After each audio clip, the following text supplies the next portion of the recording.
There are certain lessons at Hogwarts that were never meant to be easy, but a few went further than that, existing more on the edges of the curriculum, rarely documented, and, in some cases, quietly set aside.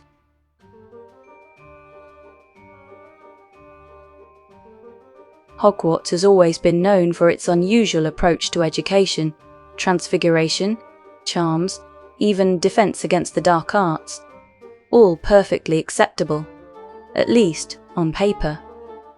But beyond the official timetable, there have often been other forms of learning. Subjects not widely taught, skills passed on more selectively, and areas of magic that raised more questions than answers. These subjects were not removed entirely, just no longer openly discussed. Number 10. Apparition. Advanced practice.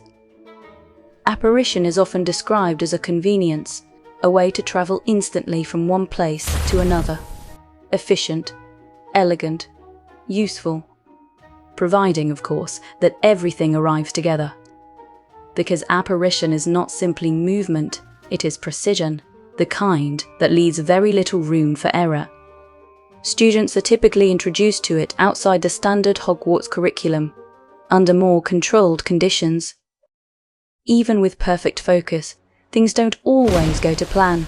Some skills, it seems, require a different kind of supervision. Are you all right, dearie? But physical travel, as complex as it is nothing compared to navigating the mind. Number 9. Occlumency. Selective teaching. Not all forms of magic were taught openly at Hogwarts. Some were passed on more selectively. Occlumency is one of them.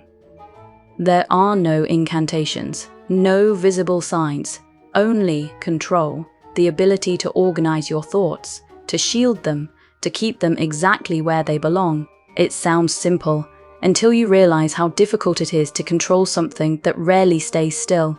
And for those who struggle, well, not every thought is meant to be seen. Of course, protection only becomes necessary when there is something to protect against. Number 8. Legilimency. Rarely taught. If occlumency is defense, then legilimency becomes something else entirely. The ability to access the thoughts of another, not just surface ideas, but memories, emotions, moments long forgotten.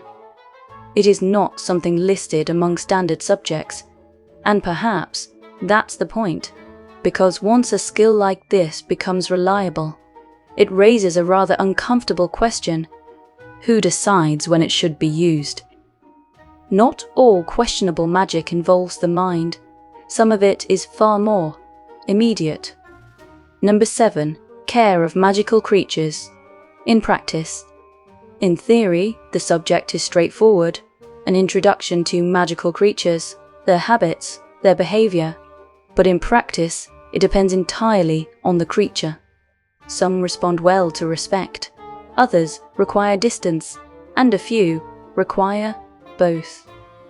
There have been moments where lessons introduced creatures that were perhaps ambitious choices, fascinating certainly, but not always ideal for inexperienced students, which may explain why the approach to this subject has shifted over time. Still, creatures can be studied, observed, understood. Time itself, however, is far less predictable. Number 6. Time turners. Use strictly controlled. Time turners are rarely discussed in detail, and for good reason. The concept is simple enough, a controlled way to revisit recent moments. But even limited use introduces complications. Cause and effect begin to blur. Small actions carry unexpected weight, and once you start adjusting time, it becomes increasingly difficult to predict what follows. Time turners were never part of formal teaching, but on rare occasions limited guidance was permitted, carefully, quietly, and never for long. Now, before we go any further, it's worth remembering something about Hogwarts. Not every form of magic was ever intended to be comfortable, only necessary, which does raise an interesting question. Where exactly is that line? Because some areas of study didn't just blur boundaries, they challenged them entirely. Number 5. Nonverbal spellcasting. Advanced magic. Most spells are taught with clear incantations. Words provide structure, focus, stability, but at more advanced levels, those words disappear. Nonverbal spellcasting relies entirely on intent. No sound, no warning, just thought, becoming action. It's faster, more efficient, and significantly harder to detect, which makes it incredibly useful, and depending on the situation, not always ideal in untrained hands. Of course, controlling magic is one thing. Understanding what it reveals is another. Number 4. Divination. When it works. Divination is often dismissed. Unreliable, vague, open to interpretation, and most of the time, that's fair. But every so often, a prediction proves accurate, and when that happens, the tone changes. Because a single correct insight raises a difficult possibility. What if it wasn't chance? And if it wasn't, how much of the future should really be known in advance? Some subjects attempt to prepare students for what might happen. Others focus on what already has. Number 3. Defense against the dark arts. The pattern. Few subjects are considered more important. Practical, essential, necessary. And yet, this particular position has a history. One that's difficult to ignore. Year after year, the teaching changes. Instructors come and go. Consistency is rare. It isn't the content that raises questions, it's the pattern. Year after year, no one holds the position for long, as if something or someone never intended it to be taught consistently at all. And then, there are the areas of magic that exist just beyond structural learning.